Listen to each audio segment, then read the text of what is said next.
everybody, my name is Jo and I love to read. Today I'm going to be doing another in a series of videos where I read the earliest book added to my wish list. Unfortunately, this is going to be missing some parts that I normally include. I don't know where the footage has gone for them, but usually there's this fun reveal where I film my reaction to seeing what's next on my list, because there's like hundreds of books on there, and so I don't remember what the oldest book added or the earliest book added was. I don't have that clip where I am revealing what the book is and getting excited or not, and then I also do a clip when I get the book in the mail and unbox it, and I don't have that, or the only footage that I've got of that has actually got my toddler in it, who I don't put online, so I can't include that. I don't know what past me was doing. I'm really sorry about that. It is Temptation by Karen Ann Hopkins.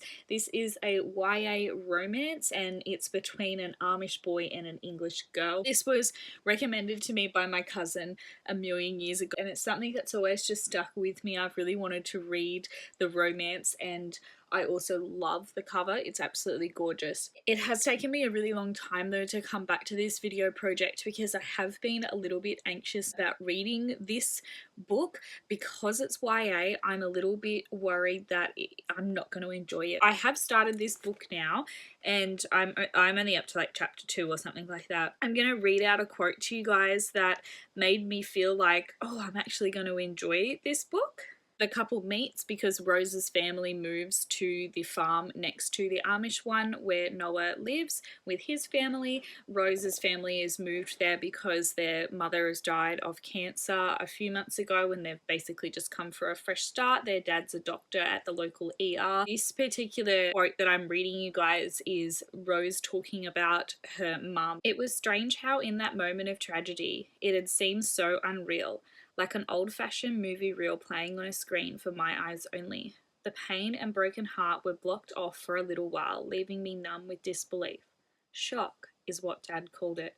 But after a while, the cruel reality started to seep into my tissues, and my body became a sponge, just sucking it all up until finally there was so much grief inside I couldn't help feeling it." Luckily, I've never gone through this particular grief myself, so I don't know if that is accurate for other people, but as a reader it was really engaging, and I went, ooh, maybe this is going to be a good book. I'm not going to be scared of it. I would really like to get to the point where the romance starts or is a bit more developed before deciding to DNF it. It's not hard to read, it's quite easy, the writing style, but I'm just not finding it very engaging because I feel bad saying it, but it feels really juvenile the way that the characters are thinking, and there's a lot of thoughts. So I don't know how I'm going to go, whether I'm going to finish this one, but it's nice that I've started it. I'll see you guys in the next clip.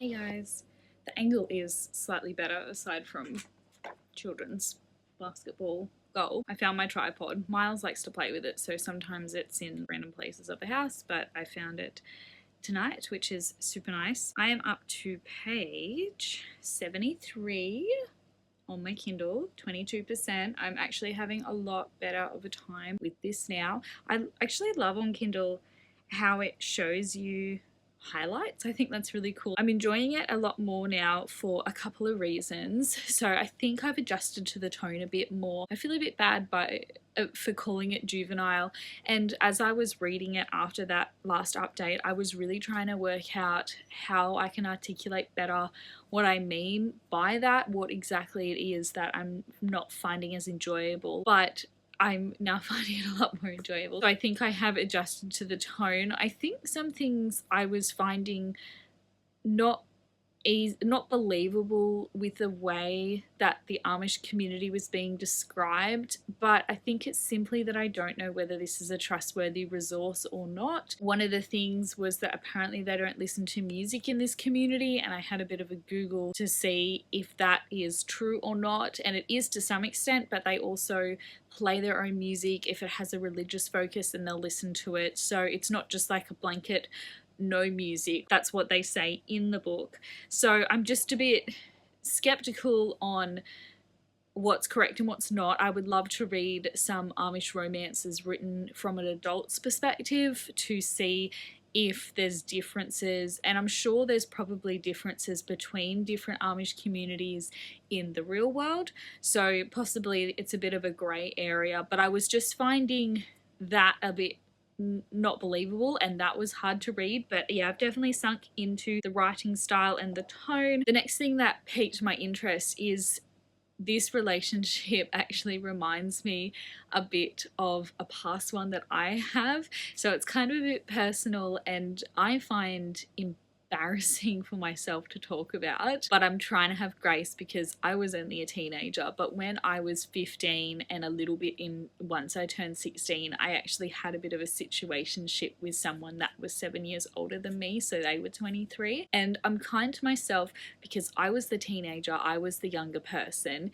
He should not have pursued or entertained or anything, that kind of thing.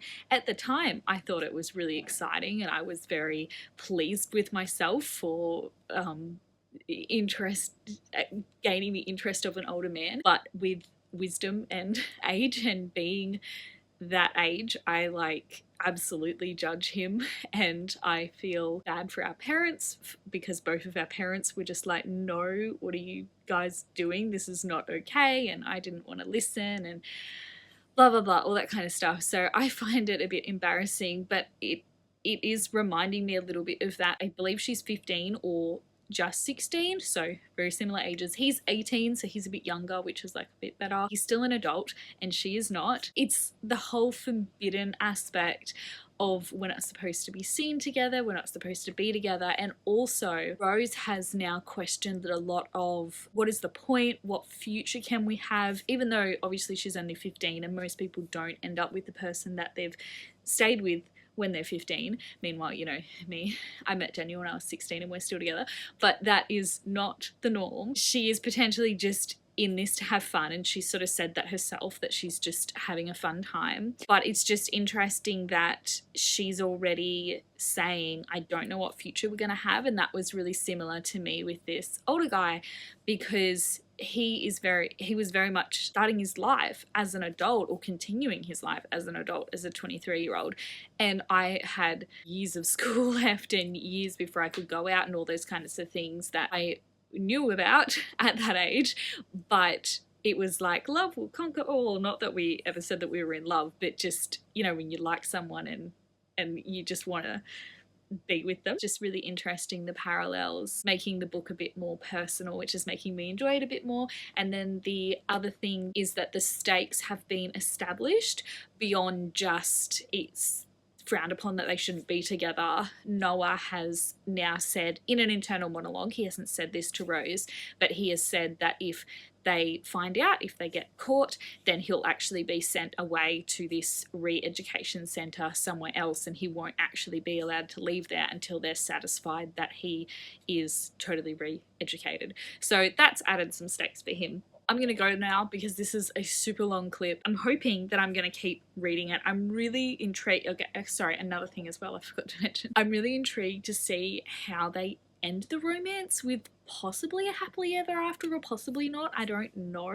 because it's a teen romance. I don't know whether that's expected that there's gonna be a happily ever after, but I'm so curious to see how they're gonna do that. And obviously I won't spoil it for you guys because I want these to be spoiler-free vlogs, but it is definitely something that's keeping me reading and may actually keep me reading the rest of the series. Reading is definitely making the feeding my baby a lot more fun. I also think it's a time as well, day 11, I think, something like that. So we're coming up to like the 2-week period where things start to get a tiny bit easier. I'm still hanging out for his next appointment on next Thursday, to see if his weight gain is back up or beyond his birth weight, and then from there I can stop waking him up every 3 hours and just let him sleep, let little beautiful baby Mason sleep, and then hopefully he may at some point sleep for longer stretches. I'm just glad that I'm in this day and age that we have such a wealth of entertainment to make this a better experience for me, if that's what I want to say. But, you know, obviously still just grateful that I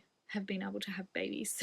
So anyways, I will talk to you guys in the next update. Hey guys, I'm gonna DNF it. Unfortunately, this is the second DNF that I'm doing of this series. but that's not unexpected, especially with earlier books. Ultimately, it feels like it's going to go on for too long and not something that I care to keep reading. I'm at 50% now. Gosh, this bit of my hair, it's like dried funny. So it's just sitting.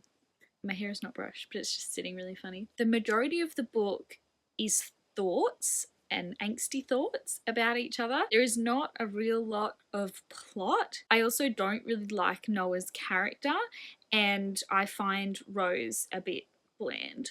So I'm gonna DNF this one. Thank you guys so much for watching this video and following along this journey with me. Hopefully you will subscribe so that you can check out the next video in this series or the previous 2 ones if you haven't already seen them. I'm really excited to then reveal what the next book is going to be and purchase that one and read it eventually. The question that I always ask myself at the end of each of these videos is, do I think it was worth it to keep it on my TBR for so long? And I'm going to say with this one, probably not.